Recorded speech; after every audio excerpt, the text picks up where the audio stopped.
Welcome back to DC Silver Age Storytime. And today we have More Fun Comics, number 66, published in April 1941.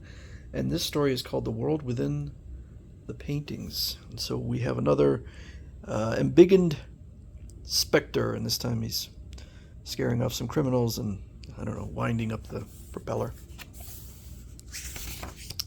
So we open to an alert. Huge ravenous monsters are attacking Cliffland. So that's the city he lives in, by the way. And they go out, and there are some building-sized creatures, and they are silly looking or cute. I don't know. Jim, where are you? That monster, he must have swallowed Jim. I'm right here beside you, Chief, but of course, due to my invisibility, you can't see me. So he goes out to battle the creatures, and they launch some green rays with looks like red balls in them, and they render him he can't move. People are just kind of stomping on him, although he's immaterial. And finally he returns and follows them into a museum where a woman is screaming. "You've nothing to be frightened of, ma'am." But he doesn't find anything in the museum. So the chief of police is very sad because this is a great blow to me. Corrigan was the best detective the force ever had. Careful, Chief. You'll turn my head with such flattery. So he's kind of the anti-Clark Kent. Not that Clark Kent's bad at his job, but Clark Kent is very timid and weak. Meanwhile, Jim Corrigan is seen as a tough detective. So when I saw those monsters were cutting up, I dashed into the street to do something about it, and I failed. You stupid numbskull, I want results. Like, those creatures were the size of buildings. What was Jim Corrigan supposed to do? So for whatever reason, he goes to Clarice's house. And the butler is there, and he says, "Is Clarice in?" I don't know why he's still bothering Clarice. He's already dumped her, so just let her be. But there's some criminals in there, and they want the Josette Ruby. I don't know why the Watsons would have the Josette Ruby. The Winstons, sorry. So there's the father, and he won't give it to him. So the Spectre goes in. He starts to do some shenanigans, turns the guy's knife into an icicle.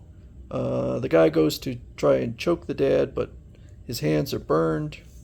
The Spectre, so you're to blame for those supernatural hijinks. So they try to kill him, which I guess word hasn't gotten out yet just how powerful the Spectre is. The guy fires at Clarice, which is the third time someone has fired a bullet at her. But the Spectre notices the monsters have returned. He says, "What to do? Catch that bullet or get after those monsters before it's too late?" I think you could do both. I do. But instead what he does is he halts time, which seems like he could, instead of halting time, just take care of the criminals in a flash. But he goes out to battle the monsters, who are now only slightly a little above man size. They're facing off against the police, so the Spectre puts a wall between them. The police are nonplussed, and they're like, "Hey, wait a second, the Spectre must be working with the monsters." No, he saved you. Now, this time, their eye beams don't work because he's now prepared, and he takes one of the monsters and throws him off into interstellar space and smashes another one. So the last one goes running back to the museum, and the Spectre loses him. He spots a picture where the clouds seem to be moving, and a guard comes in. "Hey, it's past closing time. You've got to leave." So I guess he doesn't recognize the Spectre. "I'm not leaving yet." "Oh, a tough baby, eh? Then I'll have to throw you out." "Oh, electricity." So the Spectre leaps into the painting and discovers a whole world in there, including this guy, where it says, "What a man, a face as evil as Satan, fiery eyes as foreboding as a flaming pit, a conglomeration of all the qualities that make a repulsive, unclean thing." I don't know, he kind of looks like a nerd to me, but maybe those eyes are supposed to be like a flaming pit. He says, our emissaries have returned from their destructive mission to the material world. They tell of a happy race, of an abundant world, of all that we do not possess. So he wants to take over the world, or eliminate all humans, on to the destruction of humanity.